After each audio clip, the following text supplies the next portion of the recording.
West Coast Cookbook and Speakeasy with Chef Justice Putnam. Netrootsradio.com.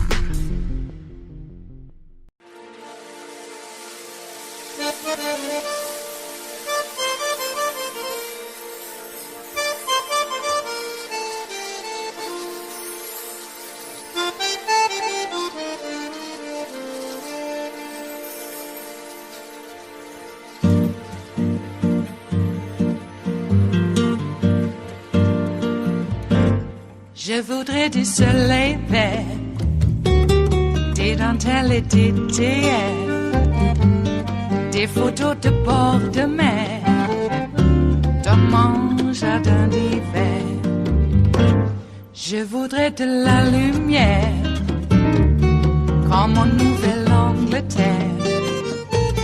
Je veux changer d'atmosphère, dans mon jardin d'hiver. Ma fleur sous la pluie de novembre, tes mains qui courent, je n'en peux plus de t'attendre. Les années passent, il est loin, là je tombe. Nul ne peut nous entendre.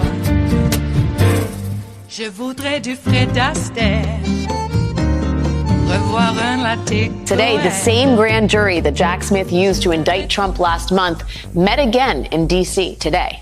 It was the first time in 4 weeks that these jury members have been spotted there. And the question I would very much like to know the answer to, is what and who could that all be about?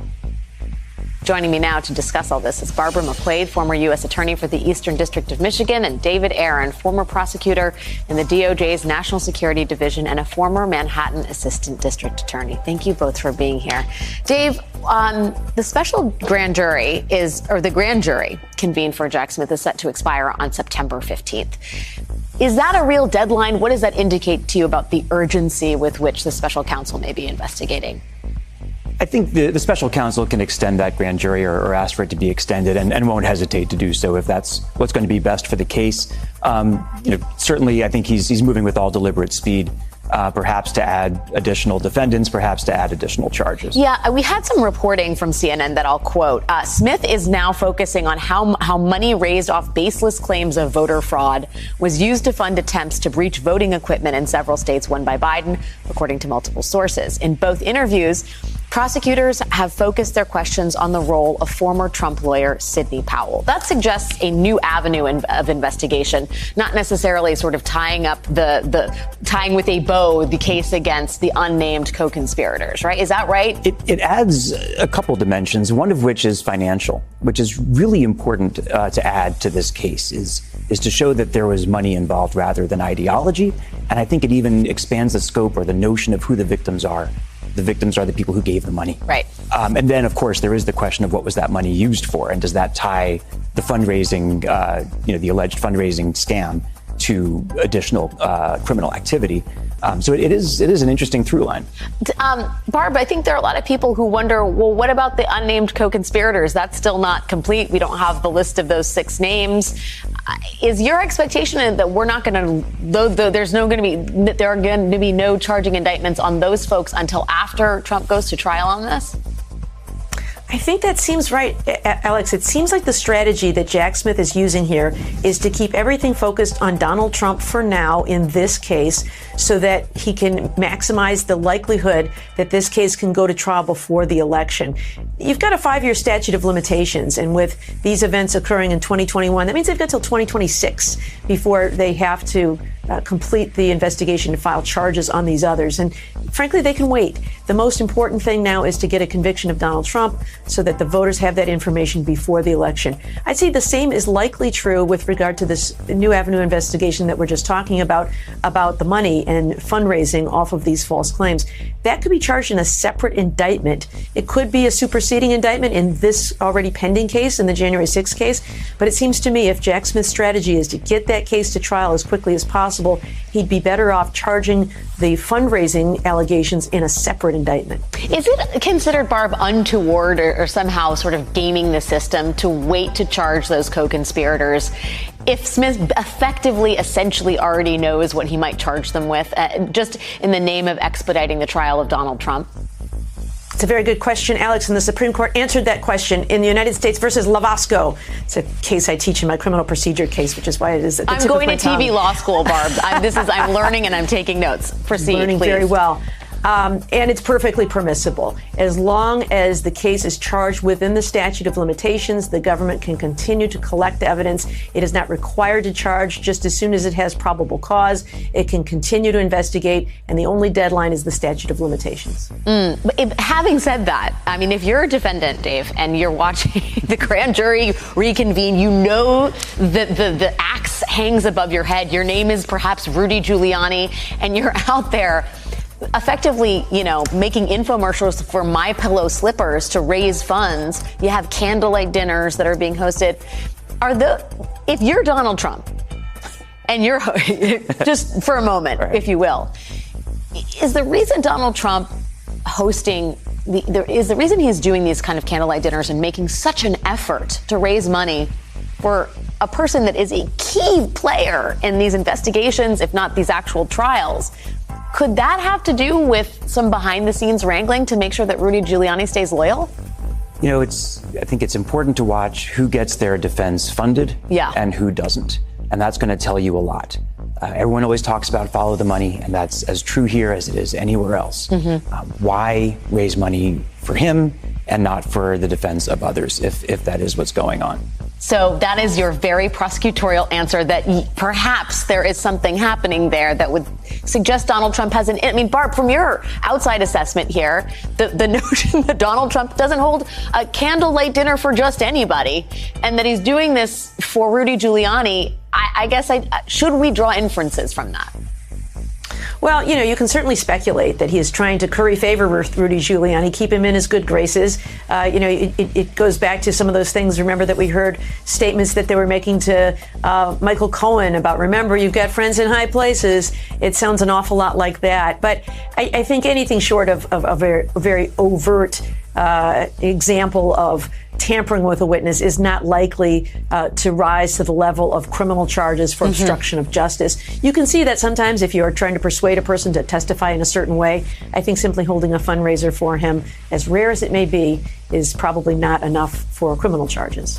I do wonder, when we talk about the special counsel and what he's been up to this week, Dave, we know that in a filing this week, Jack Smith's team pointed to what they call, quote, Trump's daily extrajudicial statements that threaten to prejudice the jury in this particular case in and around January 6th in the 2020 election. He's filed a motion under seal that pertains to those extrajudicial statements. We know that Trump has been targeting Jack Smith online. What's the point of filing this under seal if these are public extrajudicial statements? And how do you read the sort of news of this? So assuming that the filing is about those extrajudicial statements, there's something else in that motion that is non-public. And it could be someone's address. It could be personal details of someone who's been targeted, if it is indeed about those statements. So, the process that's followed is the main filing is done under seal, and then a redacted version can be made public. So we don't know how much of that filing would have to be redacted. We don't know if it's one line or most of the filing that is causing it to be filed under seal. So it's really hard to tell. And this is just one of those frustrating things about watching a criminal case unfold from the outside. Yeah, well, and following every procedural move. But I would ask you if presumably this has to do with the statements Trump is making publicly and the fact that they are having an impact on the case already before they're even at trial. And I wonder if you think we are fast approaching the threshold at which the judge is going to have to do something here. That day may come. I can see why the judge wouldn't want to do that unless it was absolutely necessary. And at what point do you decide it's gone too far? Yeah. Because the impact of that in many different ways is going to be enormous if that hammer does drop. Barb, do you feel like, this is just a stress test for our entire judicial system. And I wonder how optimistic you are about our, the system's ability to keep someone like Donald Trump in check. It's really tricky because he's running for president. I think if we didn't have that complicating factor, the judge would be much quicker to impose a gag order and say you can't say these kinds of things. But because he is running for president, I think that you're looking at the rights of the voters to have fulsome information. And if he says things like, I need to be able to defend myself publicly, and part of that is pointing out what I believe to be, the corrupt motives of the prosecutor and the judge. And so it makes it difficult for them to muzzle him as much as they might like. But I do think that, as Dave said, there is a point at which a judge has a responsibility to protect the integrity of the process and the witnesses and the prosecutor and the judge themselves by gagging some of these statements. It is Friday, the 8th of September of 2023. And you are in West Coast Cookbook and Speakeasy. I am your chef de cuisine, Justice Putnam. Gunner, the English bulldog, is our snoozing sous chef.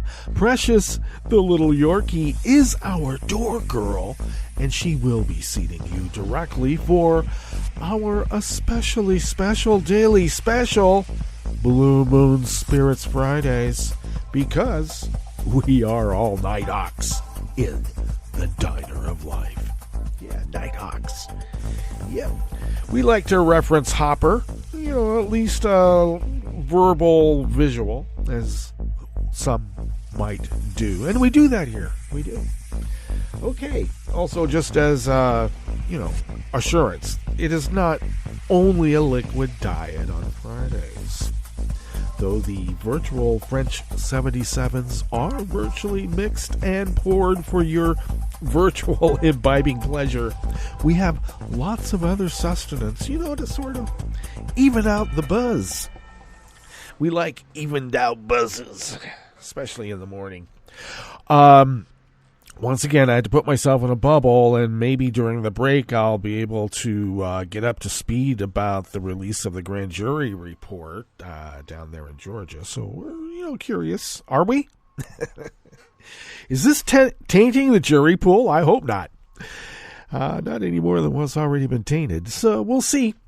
The way that justice wends its way sometimes goes off on weird tangents, and the next thing you know, they're back in office doing what they were doing all over again. And it's okay because they got through the court of law. Yeah, I'm a little worried about some of this, especially with the machinations of the insurgents. Now, insurgency is when electeds get involved, and we have some electeds doing their job as what I call Confederate soldiers.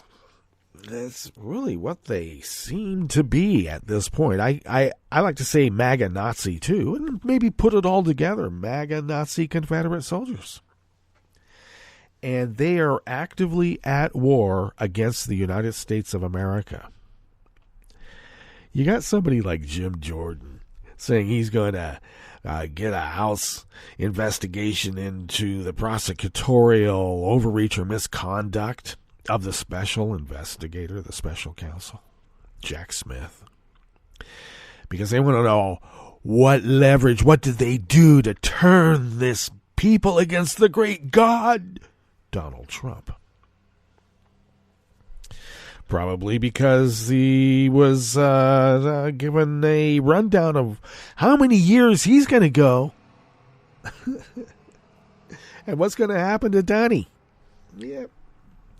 You know he's going to skate. They always do. There is 2 tiers of justice. This is the other thing that kind of irks me.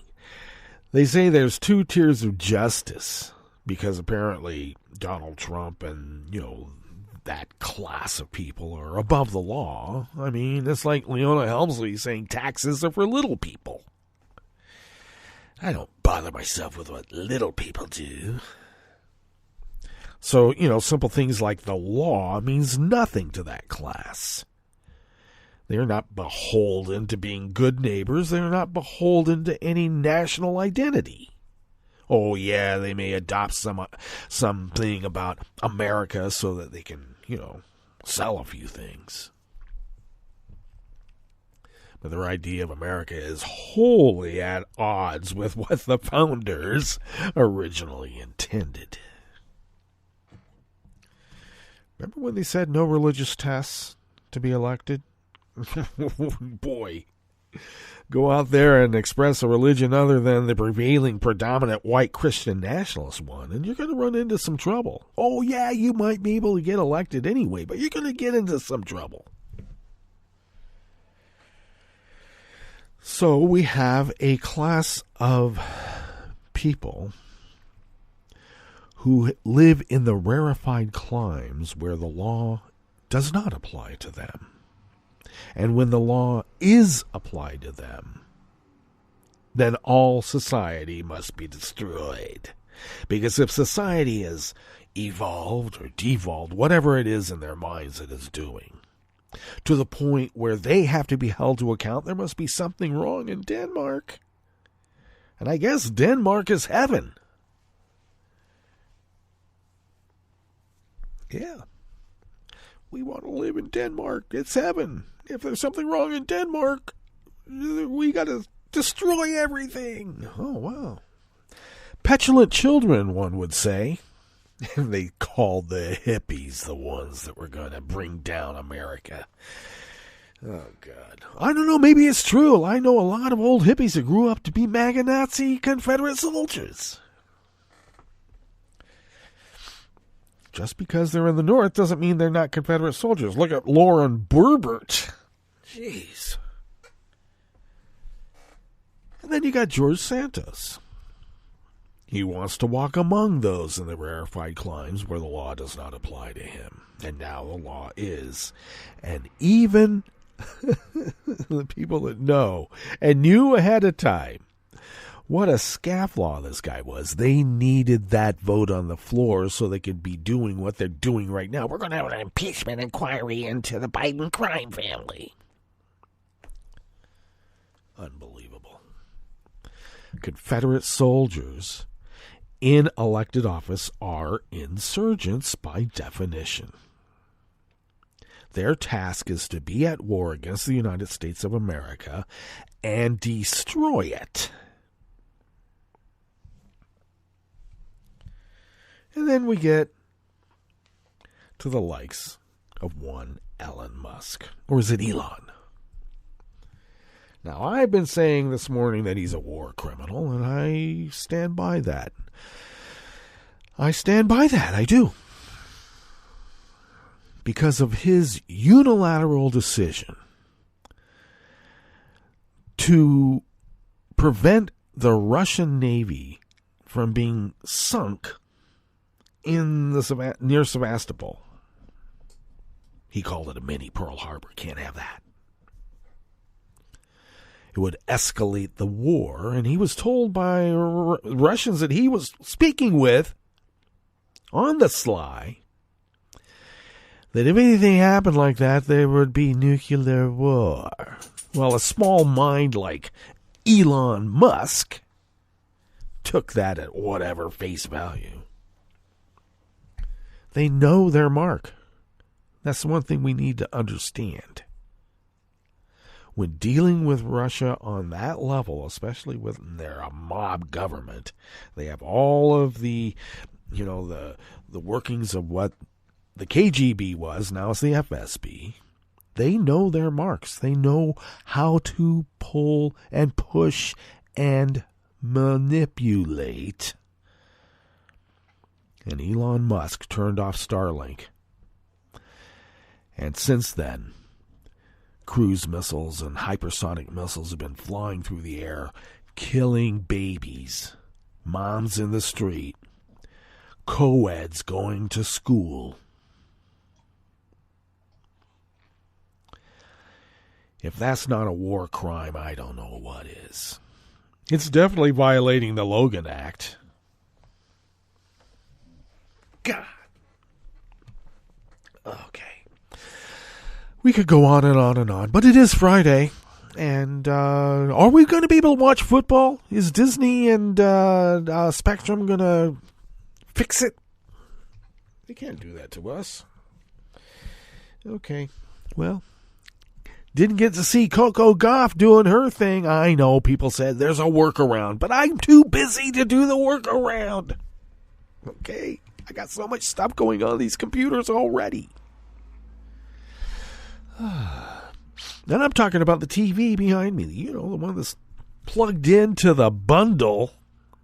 Jeez. Anyway, it is the weekend, and it should be a pretty nice one anyway, because we know the indictments are coming down, and even though there's a great fear that they may skate, there's still a hope that justice will prevail, and I'm not talking about myself. Okay. Enough of that. What do we have in store for you here in the Bistro Cafe as we begin this fabulous Blue Moon Spirits Fridays? We already know about what happened up top with the grand jury that indicted Trump reconvening.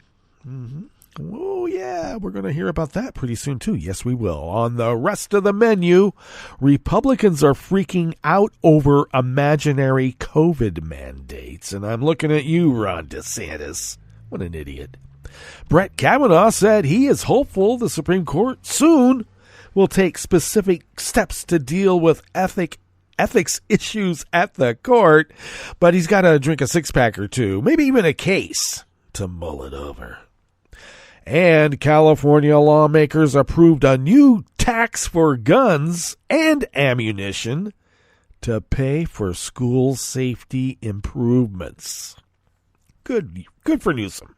After the break, we move to the chef's table where 3 round-the-world sailors reached land safely after sharks nearly sank their catamaran in the Coral Sea. And an ailing American researcher trapped 3,000 feet deep in a Turkish cave awaits a difficult and long rescue. All that and more on West Coast Cookbook and Speakeasy. Bon appetit.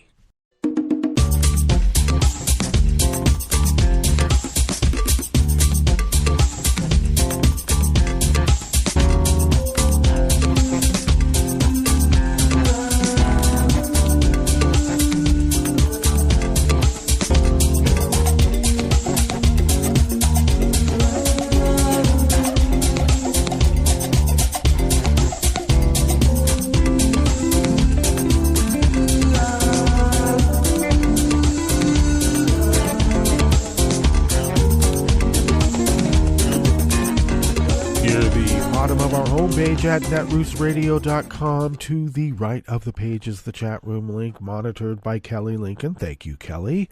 Across the page to the left from that chat room link is the link to our Patreon page. And I think what I'm going to do is what David has been doing, and that's posting the show over there at Patreon. I've got to look at how to do that quickly.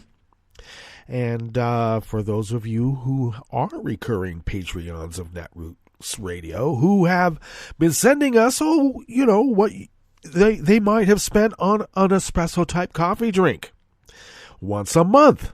So if you can send those funds to us once a month, that helps us pay our bills and fly under the radar and continue this powerhouse of resistance. And also, I'm going to see how it works and get it set up. You'll also be able to get the podcast for each of our daily shows, all those daily specials throughout the week. All right. So thank you to those of you who have been so generous over these many years, so that we here at Netroots Radio can fulfill our civic duty as the founders originally intended so many, many years ago. If you would like to follow Netroots Radio on Twitter, Mastodon, Spoutable, Blue Sky, do so at Netroots Radio. Tom takes care of those. Thank you, Tom. Follow me on them as well. Twitter, Mastodon, Spoutable, Blue Sky, Tumblr, Instagram. I'm there. And you can find me at Justice Putnam.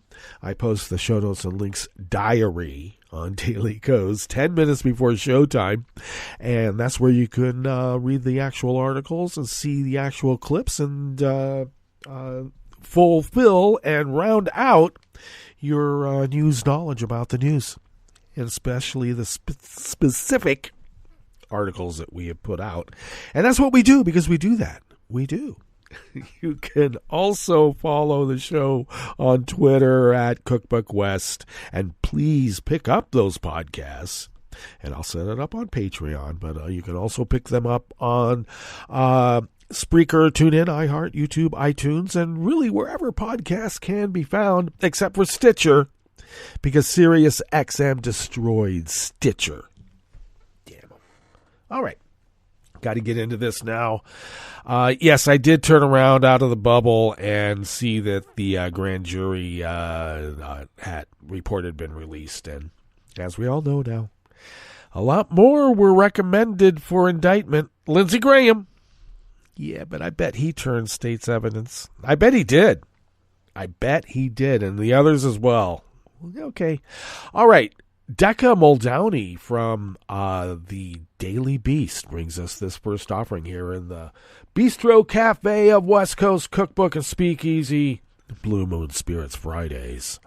A group of Republican presidential candidates and lawmakers have spent the week raising hell at the prospect of COVID mask mandates and lockdowns, despite the facts there's no evidence any new mask restrictions will be implemented. And I'm just going to jump to the chase. They are merely recommendations. Would people start wearing masks, especially the most vulnerable in the population, because we have another variant that's really spreading fast, and schools are not being locked down, but because so many staff and students are sick, they have to close the school. But if you listen to a DeSantis and all the rest of these, I don't know what to call them, the people who are tasked with making sure that we are healthy are now part of some authoritarian cabal. All I can say is the Russian psyops worked on one party, and we're seeing it still working.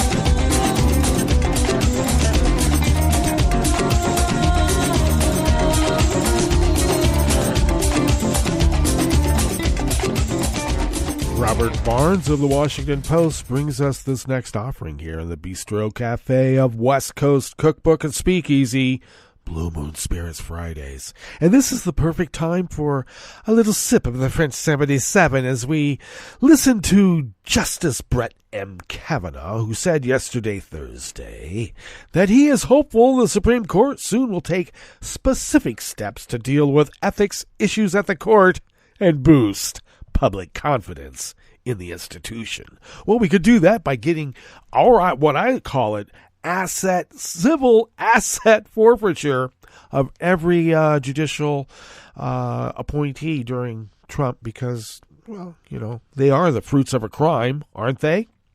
Kavanaugh made the comments while speaking at a conference of judges and lawyers after he was asked by Judge Stephanie Dawkins Davis of the U.S. Court of Appeals for the Sixth Circuit about perceived ethics issues at the High Court.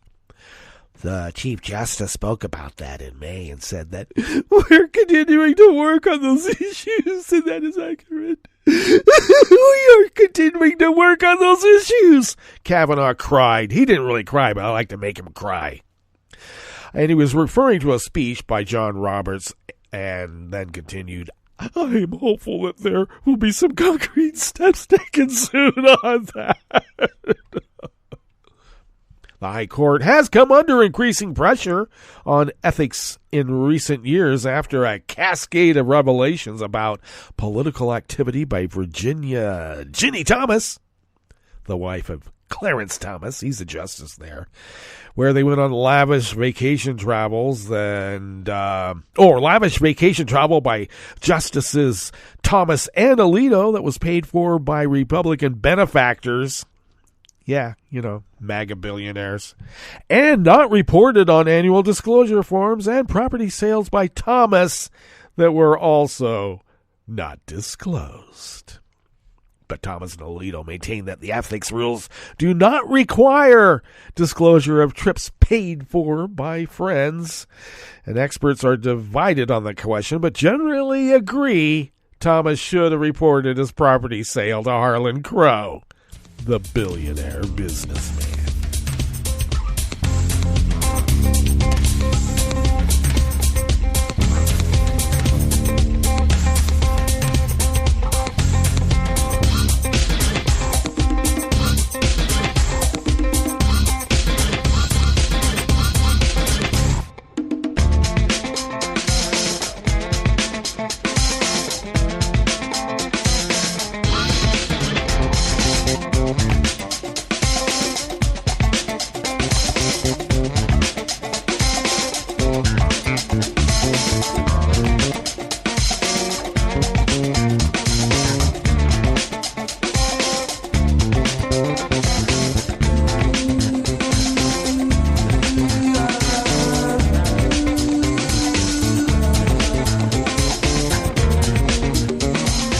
Adam Beam of the Associated Press brings us this final offering here in the Bistro Cafe of West Coast Cookbook and Speakeasy. California lawmakers yesterday, Thursday, voted to raise taxes on guns and ammunition to pay for security improvements at public schools and gun violence prevention programs. The federal government already taxes the sale of guns and ammunition nationwide. The government gives that money to the states, which spend it on wildlife conservation and hunter safety programs. California's proposed tax, if it becomes law, would be 11%. Matching the highest tax imposed by the federal government on guns. Don't let politics stand in the way of saving lives of our children and providing mental health care in our school districts. Democratic State Senator Anthony Portantino said, "Fear should not be on the brow of a parent when they send their kids to school." Most states don't have a special tax just for guns. Pennsylvania collects a $3 surcharge on gun sales and uses the money for background checks. Fees in California total more than $37 on gun sales, with most of that money covering the cost of a background check or covering the cost of background checks. The bill now heads to Gavin Newsom, who has until October 14th to decide whether to sign it into law, and it is not clear what he will do. Well, I'm keeping my fingers crossed because something has to be done. And this sounds like a pretty good one. 11%? It's the cost of doing business when you're out there murdering people, right? Right? All right, let's get to our break, and when we get back from that break, we will go through weather from around the world, and we will finish up with the stories that we have curated for you today. You are listening to West Coast Cookbook and Speakeasy, and we will be right back. You are listening to netrootsradio.com. Please hang up and try again.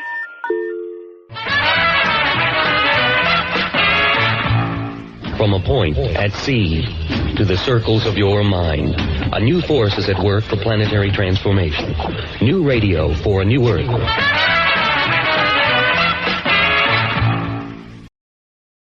This is Take Two Movie Review. I'm Mike Friend. This week, products and cliches. With that teaser, you might think a negative review is on the way, but the new Gran Turismo is actually a fun watch, despite it being the kind of film that a lot of critics find to be a target-rich environment. It's the reality-based story of the UK's champion race car driver, Jan Mardenborough, who even before this movie was known for having begun his racing career in front of a PlayStation console rather than on a track. Jan's parents, whose internet connection in 1997 Cardiff, Wales is apparently good enough for online action gaming, are more than worried about their son wasting his time in the game. Teen parent cliche. Jan enters and eventually wins a contest to attend a real-world training competition, the winner of which will get a contract to drive for Nissan Racing, whose logo is ubiquitous here. Once Martin Burrow is in, it suffices to say that there isn't universal support for him from the racing establishment. Yep. He's an underdog, so check off that beloved cliche. Director Neil Blomkamp of District 9 and Chappie fame is a bit out of his political sweet spot with this one, as racing at this level is pretty capitalist and elitist, and unlike those movies, this one isn't edgy like that. There's a standout performance here from David Harbour. As an ex-racer and Jan's trainer, he's not real and is part of the liberties taken with the real-life story, but he's brilliant as the foil young Jan, Archie Madekwe, needs. The racing sequences smack of Ford v Ferrari, with some pretty cool exploded view still frames not seen before. In sum, Gran Turismo should work for race fans, gamers, and cliches be damned, anyone who enjoys a story of unlikely success. This has been Take Two Movie Review. I'm Mike Friend. Catch up with us at Take2MovieReview.com and feed us back on our channel on YouTube.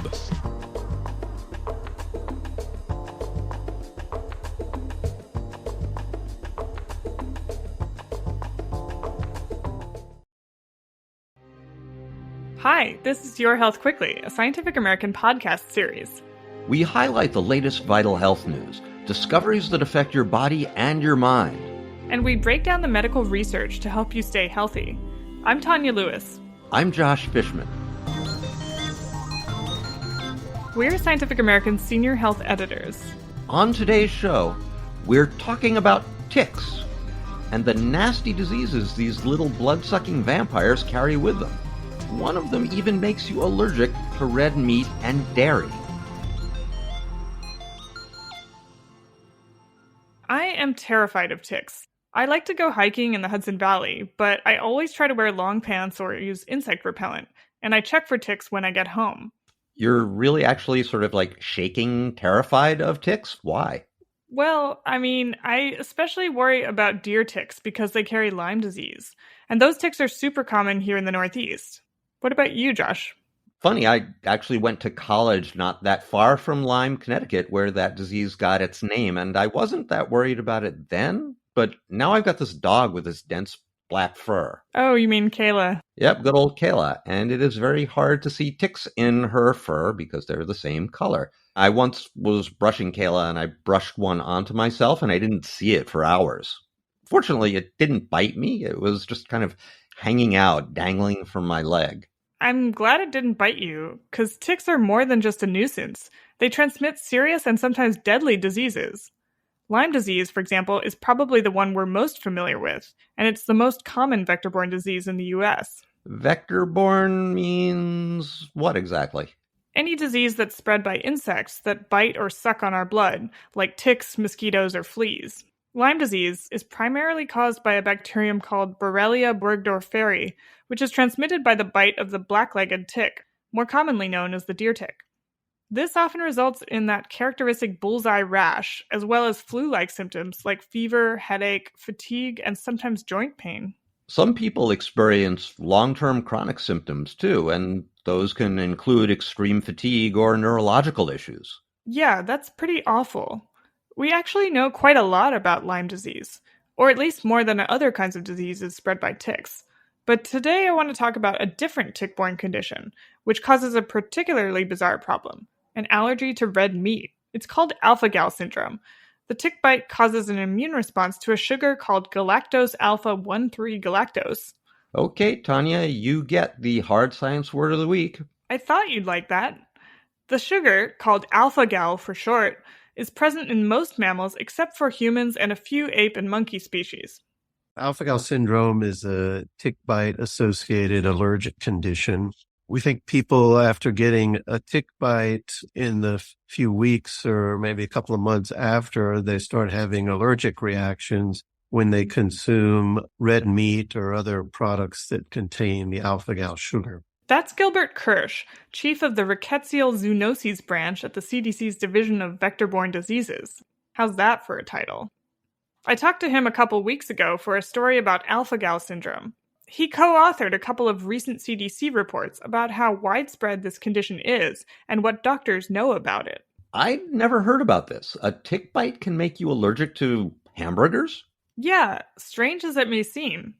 Something that makes people eat less red meat might not sound so bad for the planet, but it's actually quite severe. What kind of symptoms do people get? They can be really debilitating. The reactions include gastrointestinal symptoms like diarrhea and vomiting. And it's not just beef, right? Right. Many mammalian products contain alpha-gal, like pork. Bacon, sausages? Yep. Venison? Yep. Cheddar cheese? Regular milk? Yep, dairy too.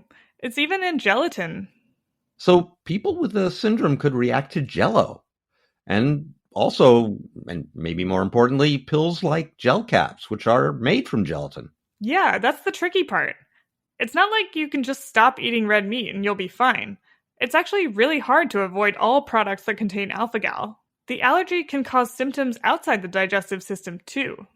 There are other patients who have more traditional allergic reactions where they'll have hives, and some develop anaphylaxis where they may have trouble breathing, swelling of the tongue, those kinds of symptoms, which can be quite serious and often result in visits to the emergency department. So what kind of tick should we look out for, and where are they? It's spread by the bite of the Lone Star tick, which is found in the U.S. South, Midwest, and Mid-Atlantic.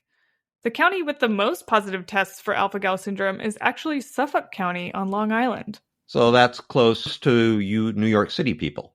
It is, but it's not clear if there are really more cases here or if there's just more awareness of the condition.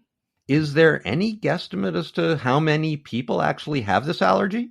Well, according to a recent study by Kirsch and his colleagues, there were more than 110,000 people in the U.S. who tested positive for alpha-gal antibodies from 2010 to 2022.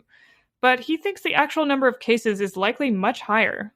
Lack of awareness among healthcare providers, we suspect that 110,000 is quite a bit undercounting, and we would estimate as many as 450,000 people may be living with alpha-gal syndrome in the United States.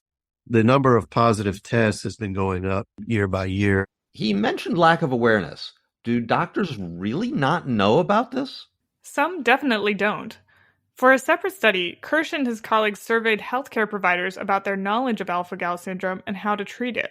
We did a survey of healthcare providers, and 42% of healthcare providers had not heard of alpha-gal. An additional 35% were not too confident in their ability to diagnose or manage a patient who had it. So I'm not the only one just learning about this. It's kind of new and mysterious to the people who I'd go to for a diagnosis. Yeah, it is. And there's no treatment. All you can do is avoid foods or medicines that contain alpha-gal. But some people experience fewer symptoms as time goes on. The best thing, I guess, is to avoid getting bitten by a tick in the first place. Well, yes, that's always the best strategy.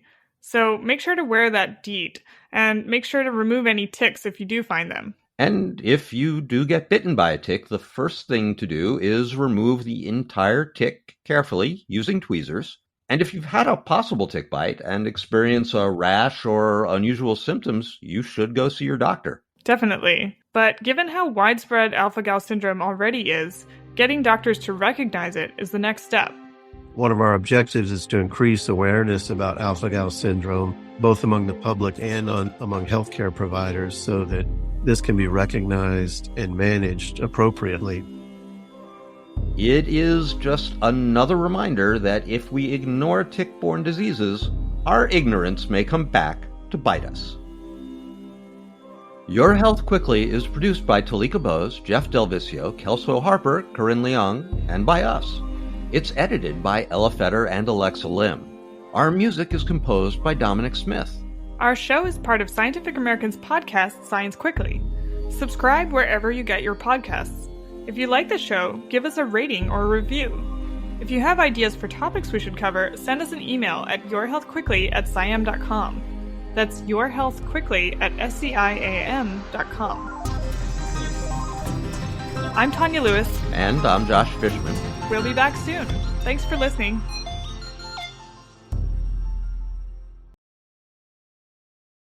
I was in the middle of the Atlantic Ocean when it happened. There was a sudden jolt and our submarine crashed on the seafloor. We were in total darkness.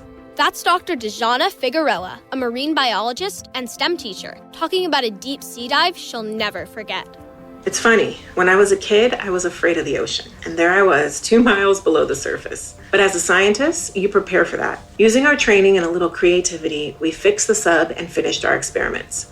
The dive was just too important. Every dive gives us glimpses at things few people ever get to see. Glowing creatures, fiery undersea volcanoes. When we got back to the surface, I kissed the ground and called my mom, of course. But you know what? I wouldn't trade that dive for anything. Dr. Figueroa uses her passion for STEM to discover new things and make the world a better place. She can STEM, so can you. Check out She Can STEM for more stories and inspiration. A message from the Ad Council. If you came across someone struggling with hunger, how would you recognize them? By their clothes, their age, the way they speak? Would you notice an 8-year-old girl who's not excited for summer break because she may not be having lunch again until September? Or a single father of 2 who works 3 part-time jobs and still can't put enough food on the table? Or maybe a mother who cleans offices at night, hoping to find meeting leftovers to take home to her hungry family. Or a war veteran who's having a hard time landing a job and getting back on his feet. I am the 1 in 8 Americans who struggle with hunger. People you pass by every day but never knew were hungry. I am hunger in America. Hunger can be hard to recognize. Learn why at IamHungerInAmerica.org. Brought to you by Feeding America, 200 Food Banks Strong, and the Ad Council. Hi, I'm Tom Hartman, and since you're listening to netrootsradio.com, show your progressive side and go to the donate button on the bottom of the homepage. It's progressives like you who power Netroots Radio and keep the progressive message beaming everywhere 24 hours a day. Just go to our donate button at the bottom of netrootsradio.com. Thank you for keeping progressive radio at full power.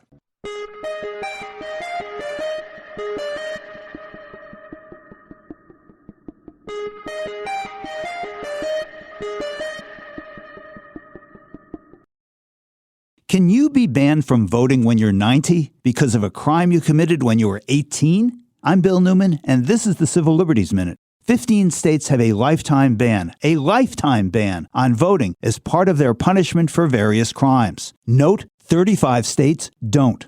Now, consider Mississippi, where the state's constitution, adopted in 1890, specified for the lifetime voting ban crimes which, historians agree, were disproportionately prosecuted against black people. Unfortunately, lawsuits claiming that these lifetime bans violate equal protection have lost. But a challenge to Mississippi's lifetime ban recently won, based on an entirely different legal theory. The Fifth Circuit Court of Appeals 2-1 has ruled that the state's lifetime ban on voting violates the Eighth Amendment prohibition against cruel and unusual punishment. Because for people who have completed their sentence, this continuous punishment, this lifetime deprivation of the most basic democratic right, serves no legitimate purpose of sentencing. It's irrational, constitutes vengeance, is punishment simply for the sake of punishment, and therefore is cruel. And because only 15 of the 50 states have such bans, down from 31 in 1974, it now also is unusual.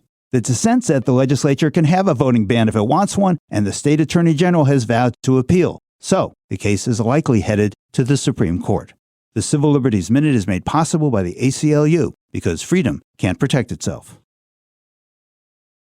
I'm Rick Smith, and this is Labor History in 2.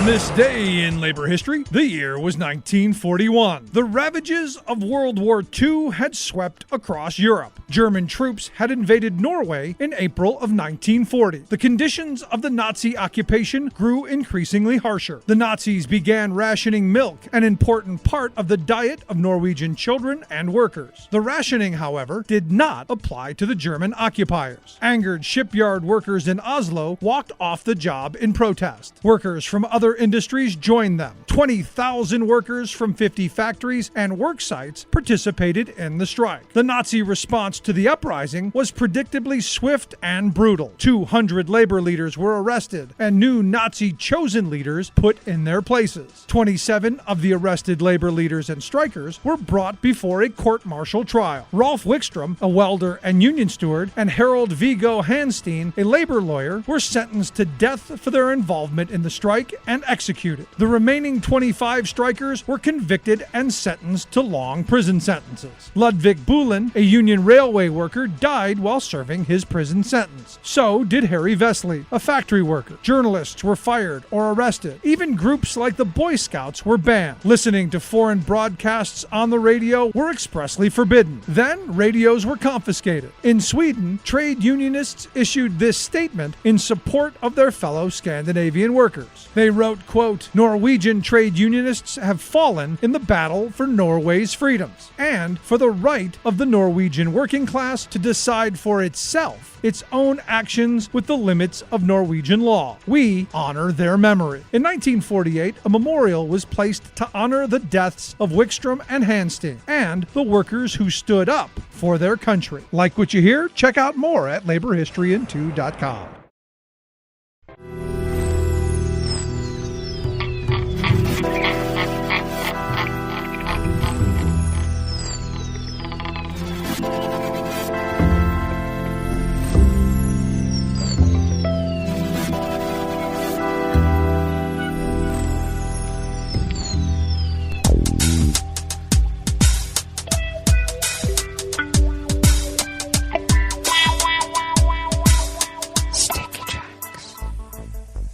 Thank you for accompanying us here to the Chef's Table at West Coast Cookbook and Speakeasy Blue Moon Spirits Fridays, because we are all Nighthawks in the Diner of Life. We always begin, whether from around the world along the banks of the Rogue River, in the Rogue River Valley of Southern Oregon on the west coast of the continental United States of America, where it is currently 55 degrees Fahrenheit, expecting highs nearly the same as yesterday from the mid to upper 80s. We'll have sunshine to start, then a few afternoon clouds with winds out of the northwest at 5 to 10 miles per hour, then partly cloudy skies tonight with lows in the mid-50s, winds out of the west-northwest at 5 to 10 miles per hour, and then mainly sunny skies over the weekends with highs in the upper 80s, low 90s with winds out of the west-northwest at 5 to 10 miles per hour. Ragweed pollen is rated moderate right here in our little town of Rogue River. The air quality index for the region is in the moderate range at 63 parts per million, but the monitor here in town registers in the normal range at considerably lower. It's at 30 parts per million. Interesting. The daytime UV index is still in that high range at level 6, so continue to take care. Barometric pressure is falling at 30.08 inches. Visibility is up to 10 miles, and relative humidity is at 87%.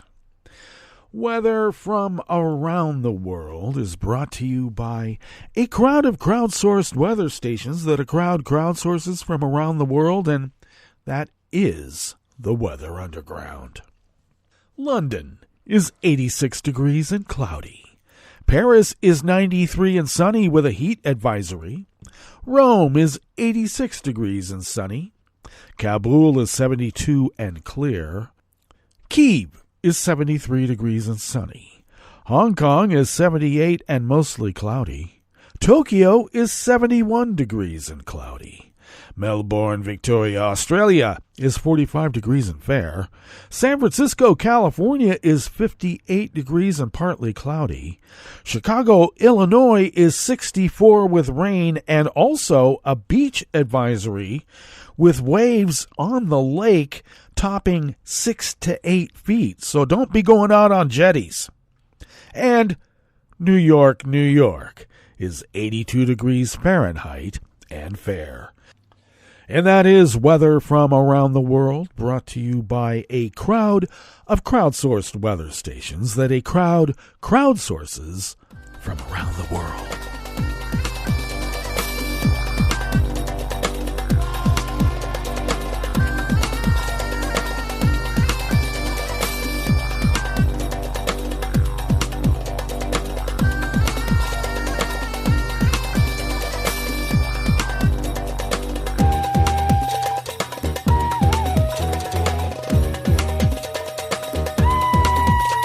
Staff at the Associated Press brings us this first amuse-bouche here at the Chef's Table at West Coast Cookbook and Speakeasy Blue Moon Spirits Fridays. 3 round-the-world sailors reached land safely yesterday, Thursday, after sharks nearly sank their catamaran in the Coral Sea. Both of the inflatable hulls on their 9-meter, which is a 30-foot boat, were damaged in several attacks by what were thought to be cookie-cutter sharks, a small species not considered dangerous to people. Aerial photos of the men's rescue showed major damage to the boat, which was nearly submerged, and a front section of one hull was completely missing. The Australian Maritime Safety Authority coordinated the rescue of the 2 Russian and 1 French sailor after they activated an emergency beacon early on Wednesday, about 519 miles southeast of Queensland in the state city of Cairns. The 3 were rescued by a Panama-flagged freight ship, which landed them at Mooloolaba Harbor on the Sunshine Coast, north of the Queensland capital, Brisbane, yesterday, the authorities said. Rescued sailor Stanislav Boroskin said he suspected the sharks mistook his boat for a whale. He said the crew had prepared for sharks, but not for such numbers. There were many, he said, maybe 20, maybe 30, maybe more. They had used double-layered material to protect the inflatable hulls, but he said the sharks jumped and bit above the double material. The other sailors and he had been sailing from Vanuatu to Cairns when they got into trouble. Now, cookie-cutter sharks grow to between about 17 to 22 inches, and they are named for the circular holes that bite in prey. Joe Zeller, duty manager at the Maritime Agency's Canberra Response Center, said the emergency beacon had saved the sailors' lives.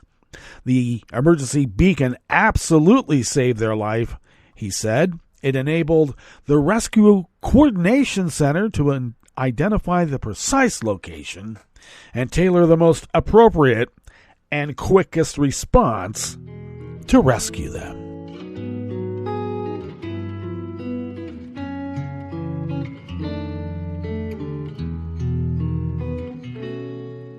Je te donne ce mon amour pour la vie entière, la promesse de me trouver à tes genoux. Aussitôt que tu m'appelles, rester toujours fidèle, c'est tout, c'est tout. Je te donne tous mes printemps, mes étés de mer, mes automnes quand les feuilles tombent partout. Si ce n'est pas une bonne affaire, je te donne tous mes hivers. Robert Bodendieck of the Associated Press brings us this final amuse-bouche here at the Chef's Table at West Coast Cookbook and Speakeasy.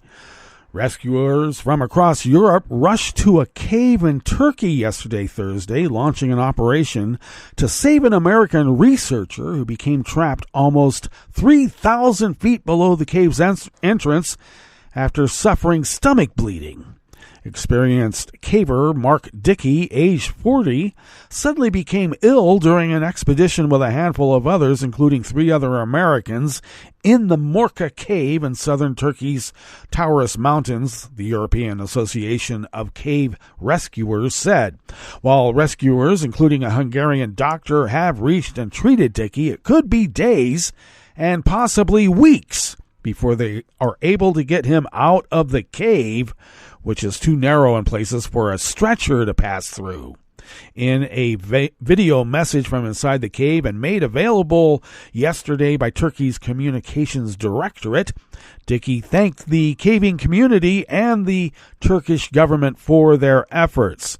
Dickey, who was seen standing and moving around in the video, said that while he is alert and talking, he is not healed on the inside and will need a lot of help to get out of the cave.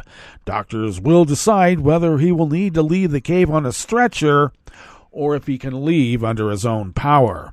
Dickey, who had been bleeding and losing fluid from his stomach, has stopped vomiting and has eaten for the first time in days. It's unclear what caused his medical issue. Well, that brings us to the end of our broadcast period for the day and the week. But you do know Netroots Radio broadcasts on, and we will meet up here on Monday for, yes, River City Hash Mondays. So do stay tuned to Netroots Radio all day, all night, and all weekend for all the breaking news as it breaks. And we will meet up here on Monday, right here in West Coast Cookbook and Speakeasy. Bon appetit.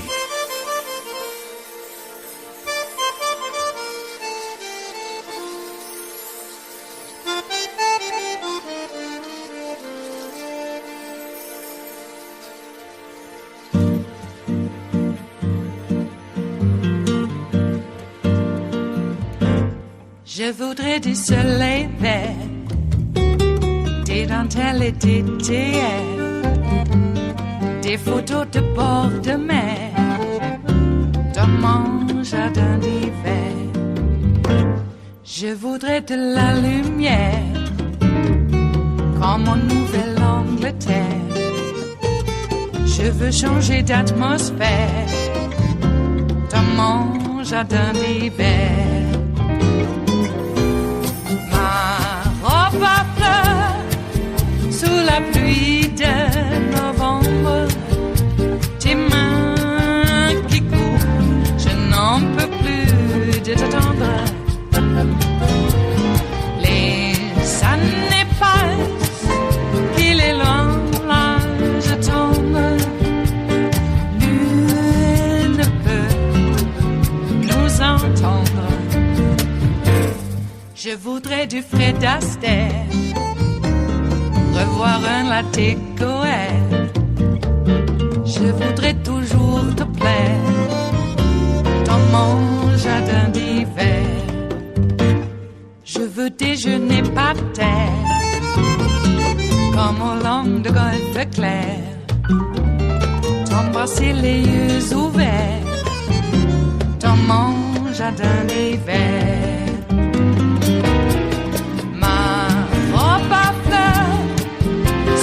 Pluie de novembre, tes mains qui courent, je n'en peux plus de t'attendre. Les années passent, il est loin, là je tombe. Nul ne peut nous entendre. Ba-da-da-dum-di-da-dum. Ba-da-da-dum-di-da-dum. Ba-da-da-dum-di-da-dum. Dans mon jardin d'hiver. Ba-da-da-dum-di-da-dum. Ba-da-da-dum-di-da-dum. Ba-da-da-dum-di-da-dum. Dans mon jardin d'hiver. Dans mon jardin d'hiver. Dans mon jardin d'hiver.